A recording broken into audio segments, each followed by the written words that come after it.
Saat itu tengah malam. Adik perempuanku, Kathleen, dan aku bersembunyi di lemari dan menahan napas.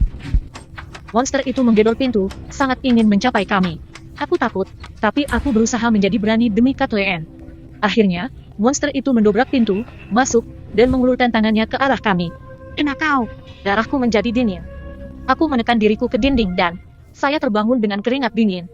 Mimpi buruk itu lagi. Hai, saya Millie. Mimpi buruk ini telah menghantuiku selama bertahun-tahun. Monster dalam dirinya adalah ayahku. Dia orang jahat, monster sungguhan. Dia biasa menyakiti ibuku, saudara perempuanku, dan aku.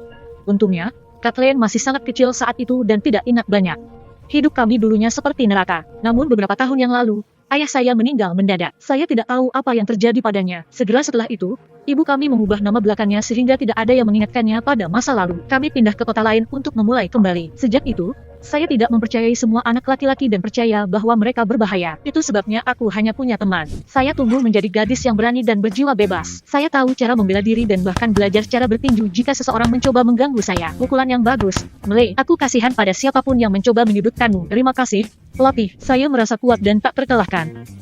Namun meski begitu, kenangan akan ayahku masih membuatku bergidik ketakutan. Sekarang, berlangganan saluran ini dan sukai video ini. Terima kasih. Baru-baru ini, ibuku bermimpi. Dia menyenandungkan lagu-lagu cinta dan hidup dalam humor yang bagus. Oh, betapa indahnya cuacanya. Lihatlah pemandangan itu. Pemandangan yang luar biasa. Dunia sedang runtuh di luar sana. Dan yang bisa kulihat hanyalah tetangga kami berkelahi dengan tukang pos lagi. Itu ajaib. Oke, Kathleen ingin menjadi pesulap hebat. Pagi itu, dia sedang berlatih trik mengeluarkan kulit dari topinya. Kita harus berusaha lebih keras. Sayang, Bob idiot itu tidak boleh merusak penampilan kita lagi. Ibu sedang menyiapkan sarapan untuk kami.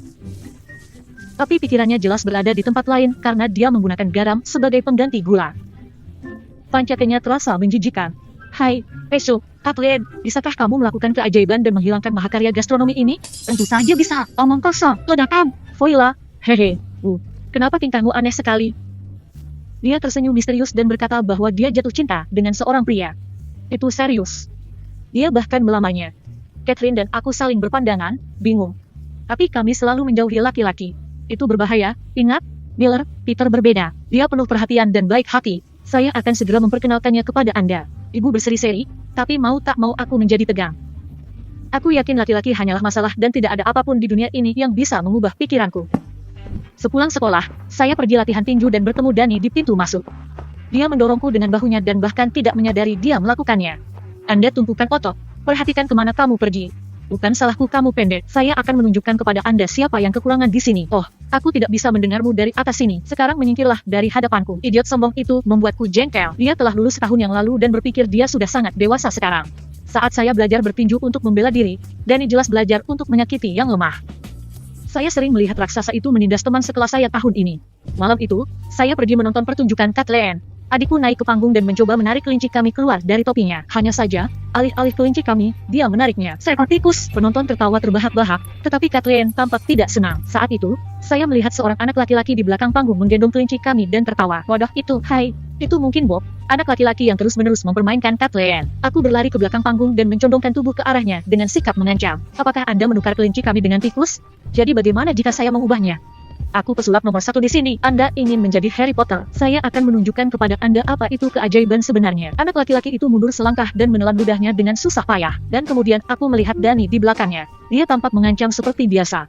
Millie, kenapa kamu menakuti adikku? Apakah kalian bersaudara? Mengapa saya tidak terkejut? Apakah tidak ada seorang pun di keluarga Anda yang memiliki sopan santun? Saya ulangi apa yang saya katakan. Kelinci kami tiba-tiba melompat ke tengah alat peraga dan mereka mulai jatuh menimpa saya.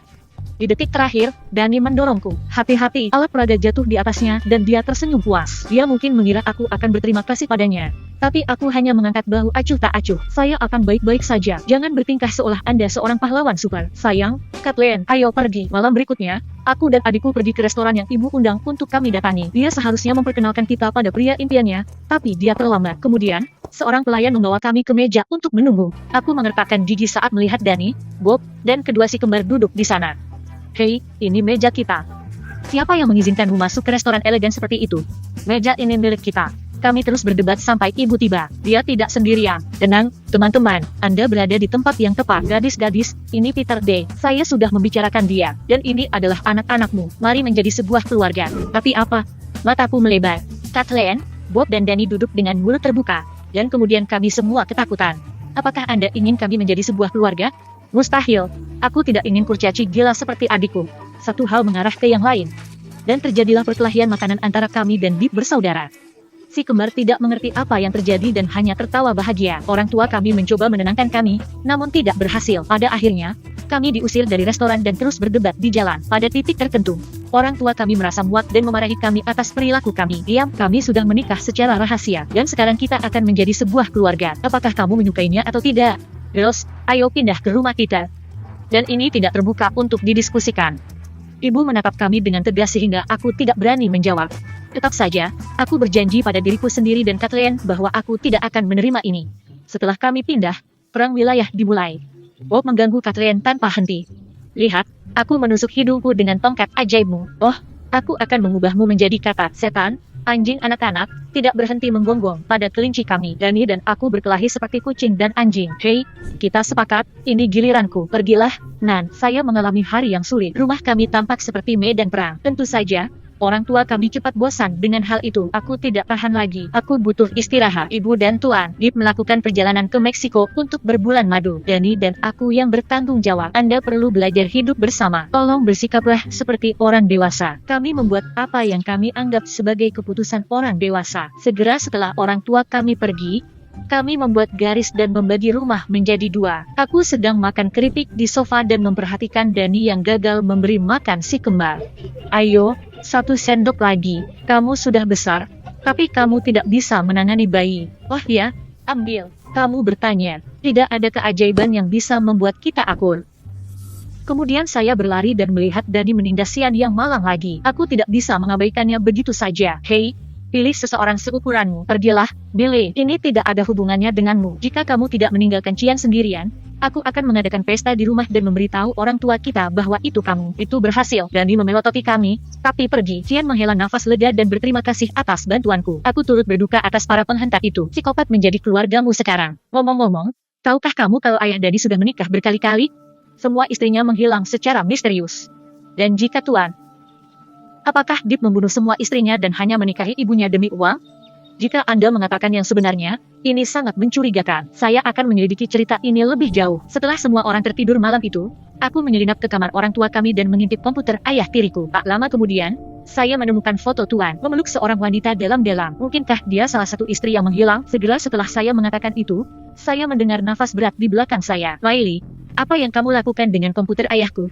Aku tersentak. Tapi kemudian kulihat Danny sedang memegang dompet ibuku. Hei, apa yang kamu harapkan temukan di sana?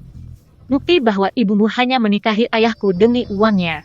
Dia pasti seorang penggali emas. Kenapa lagi dia mengganti namanya? Kamu bodoh, jangan berani-berani menghina ibuku. Dia melakukan ini untuk melupakan masa lalunya. Ayah saya dulu menyakiti kami semua sebelum dia meninggal. Saya tidak tahu, saya minta maaf. Dia terdiam beberapa saat dan kemudian melihat dengan sedih foto yang kutemukan dan mengatakan itu adalah ibunya. Dia meninggal tak lama setelah kelahiran si kembar. Itu sebabnya Bob dan aku tidak ingin ayah kami menikah lagi.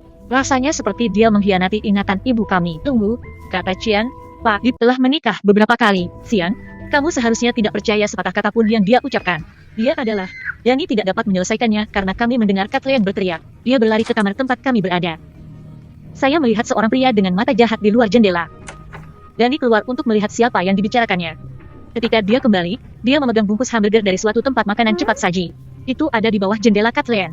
Seseorang sedang berkeliaran di sekitar rumah kami. Kami hanya bisa saling memandang. Karena curiga, adikku mulai menangis semakin keras. Saya takut. Saya ingin berbicara dengan ibu. Saya menelepon ibu kami, tetapi ponselnya tidak aktif. Jadi Danny menelepon ayahnya.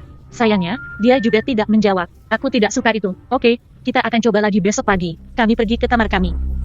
Saya bolak-balik di tempat tidur untuk waktu yang lama. Akhirnya saya tertidur dan mengalami mimpi buruk lagi tentang ayah saya yang mengerikan. Di pagi hari, saya terbangun dengan keringat dingin dan mendengar suara berisik di lantai bawah. Ketika saya turun, saya melihat si kembar menangis ketika Danny mencoba memberi makan mereka. Catherine dan Bob berebut trik sulap. Dan iblis tidak berhenti memgonggong pada kelinci kami. Kepalaku mengunurku. Ini tidak berhasil. Saya membantu Danny dan kami berdua berhasil menenangkan semua orang. Kami sarapan seperti keluarga sungguhan. Kemudian, kami menelepon orang tua kami lagi, namun ponsel mereka masih dimatikan. Apakah terjadi sesuatu pada mereka? Kami semua menjadi tegang. Dan saat itulah aku sadar, mereka mungkin berpura-pura menghilang agar kita bisa lebih dekat. Tidak melihat kami berhenti berkelahi, rencana mereka berhasil. Kami memutuskan bahwa kami tidak akan menjadi boneka orang tua kami dan kembali mengabaikan satu sama lain setelah sarapan. Di sekolah, Xian tiba-tiba mendatangiku dan mulai menggodaku, yang wajahnya merah seperti lobster. Terima kasih sudah membelaku lagi. Kenapa kita tidak pernah keluar? Yah, aku selalu berusaha menjauh dari laki-laki. Kamu sangat merepotkan. Saya ingin membuktikan bahwa saya tidak seperti orang lain. Dia mengajakku berkencan ke lapangan tembak sepulang sekolah. Aku tidak terburu-buru untuk pulang. Di sana sangat bising, jadi saya menerima undangan tersebut. Xian mencoba memenangkan hewan peliharaan itu untukku, tapi saya memilih yang lebih baik dan mendapatkan boneka SpongeBob untuk diri saya sendiri. Aku bersenang-senang dan bahkan berpikir mungkin aku mulai menyukai Xian. Kemudian, dia mengantarku pulang dan Dani melihat kami bersama. Jika kamu punya otak, menjauhlah dari Xian. Apa yang membuatmu berpikir kamu bisa memberitahuku apa yang harus kulakukan? Kami akan bertengkar berjam-jam jika Catherine tidak lari ke rumah saat itu. Dia terengah-engah dan tampak ketakutan. Seorang pria berkerudung mengikutiku dalam perjalanan pulang dari sekolah. Dia memiliki mata yang jahat. Saya ketakutan. Oh sial, ini serius. Saya harus berbicara dengan orang tua kami. Tetapi ponsel mereka masih mati. Saya memutuskan untuk menelpon hotel tempat mereka seharusnya menginap. Namun, saya diberitahu bahwa mereka belum check-in. Mungkin mereka tidak pernah sampai ke Meksiko. Dani dan saya meninggalkan Kathleen dan Bob untuk merawat si kembar dan pergi ke kantor polisi. Ayo laporkan orang tua kita hilang, dan kita akan segera kembali. Jangan buka pintu untuk siapapun. Dimengerti, bos? Namun, polisi tidak menganggap kami serius. Mereka bilang orang tua kami sudah dewasa dan bisa pergi kemana saja. Menurut mereka, masih terlalu dini untuk khawatir. Dani dan saya meninggalkan stasiun tanpa tahu apa yang harus dilakukan selanjutnya. Dia masih menyimpan bungkus hamburger yang dia temukan di bawah jendela Kathleen. Hanya ada satu snack bar dengan nama itu di kota. Kita harus pergi ke sana dan mencari tahu siapa yang berkeliaran di rumah kita dan mengikuti Kathleen. Wow, itu pertama kalinya kamu punya ide bagus. Diam, Ande. Kami tiba di restoran dan bertanya kepada seorang karyawan apakah ada orang mencurigakan yang memesan burger baru-baru ini. Apakah ini serius? Kami memiliki banyak pelanggan. Apakah kamu pikir aku ingat semua orang? Ya, itu masuk akal. Apa yang kami pikirkan? Dani dan saya hendak pergi ketika karyawan itu menghentikan kami. Tunggu. Sebenarnya, ada pria yang kasar. Dia terlihat marah dan mengenakan hoodie hitam. Dia tinggal di rumah tua di seberang jalan.